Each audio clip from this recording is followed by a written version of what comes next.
You know, I mean, in my position and in what I do, like, you know, you need somebody objective. You need someone who's going to tell you the truth. Good morning. I got a lot of people texting and calling and all in my comments and thinking about the obvious things, right? Man, I must be triggered. I must be annoyed. You know, I got people like, check on Tyrese. Y'all go check on him. Because y'all know that was a very, very hard conversation to have. Some very big, some very disappointing reveals. I'm gonna make a choice. I'm gonna make a choice that I wish both DJ Envy and Charlamagne had made for me for the last 5 years as I've been going through too many things. I'm gonna make a choice to leave this shit alone. Y'all know, when you born and raised in LA,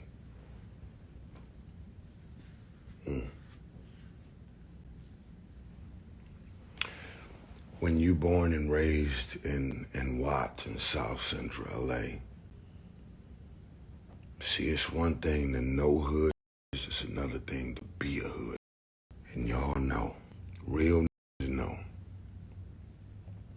the moment that he said, I should box you in your mouth or whatever,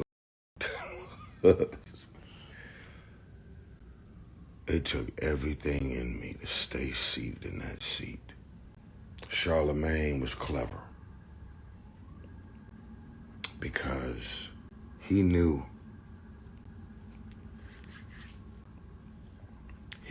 that they've been going at me for 5 years.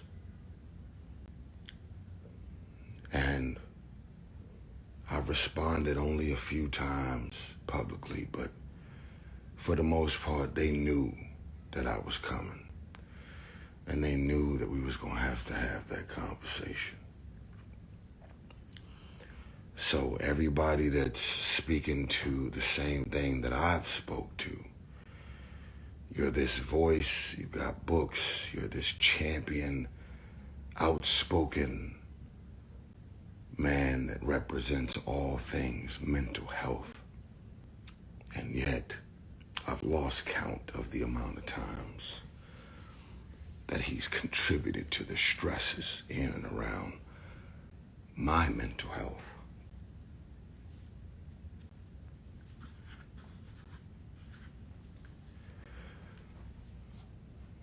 From being insensitive or just deciding to talk about a man that he actually knows. Never said he was my friend. Never said we were childhood homies.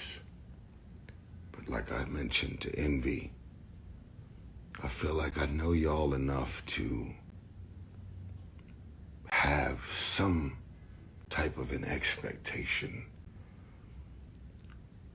of you guys to just have a heart and just simply be able to say, man, I couldn't imagine what it would be like to come home to an empty house, no wife, and your child get taken from you while you're out of town. Just have a heart. Do your job. Talk your shit. I get it. But never lose sight of mental health and never lose sight of what it must, not what it feels like to go home to no wife, what it must feel.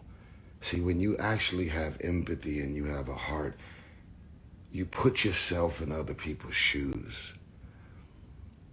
And you, as a man of integrity, you make the decision to not beat a man down with your words when you see that they're already down. You make that choice. And they've been through some shit, some real shit. And Envy is currently going through some real shit.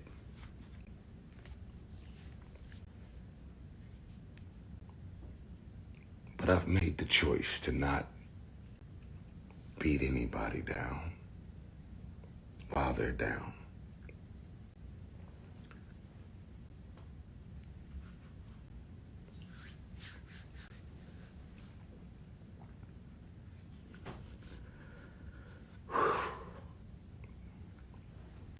Didn't plan on getting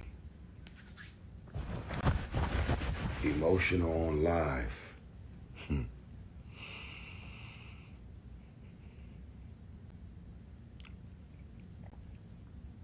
Y'all know I could use my words.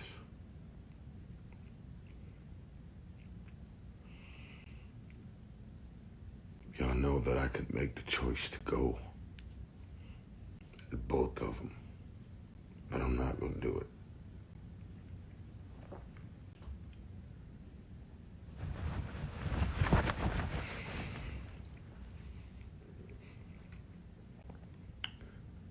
The choice that I'm gonna make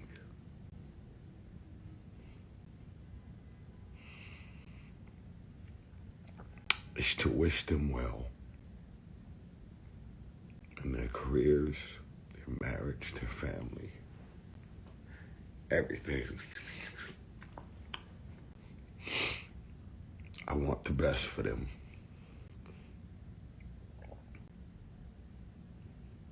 I really do. I want to say thank you to Jess. I hope they add you to, I hope they officially add you to the show. And I hope nobody attacks you or come at you, because you actually had the only heart in the room. So I'm in the middle of expressing my vulnerabilities and all this stuff that I've been carrying and festering from certain things that they've said and choices they've made and how they've went about being insensitive about my stuff. I appreciate Jess for just stepping in and wanting to keep the conversation. Definitely didn't plan on getting emotional live, but it's all fresh. One thing y'all need to know is I'm gonna be all right. I'm gonna get through this process. I'm gonna take this journey.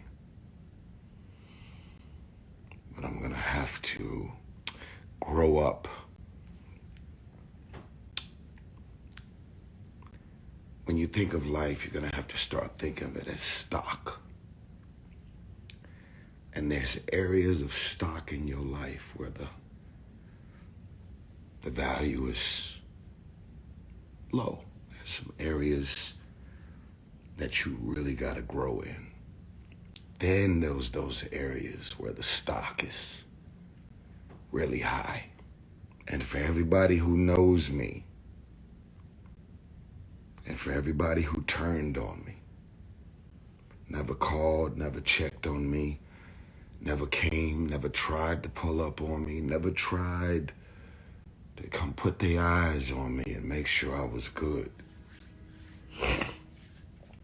I know one thing's for sure. As y'all have watched this Breakfast Club interview, y'all was happy as a motherfucker that I never called your name. Y'all was at home like, everything that I'm describing about Envy or Charlamagne, I could have easily mentioned you. You turned your back on me too, and I never turned on you. I went above and beyond for you too, and you never even simply checked on me. You were at home. Please don't let this nigga bring me up or bring me into the conversation. Don't worry about it. You're good. You know what you did. And you know what you didn't do. And you know what you should have did that you never did. And I wish you well too.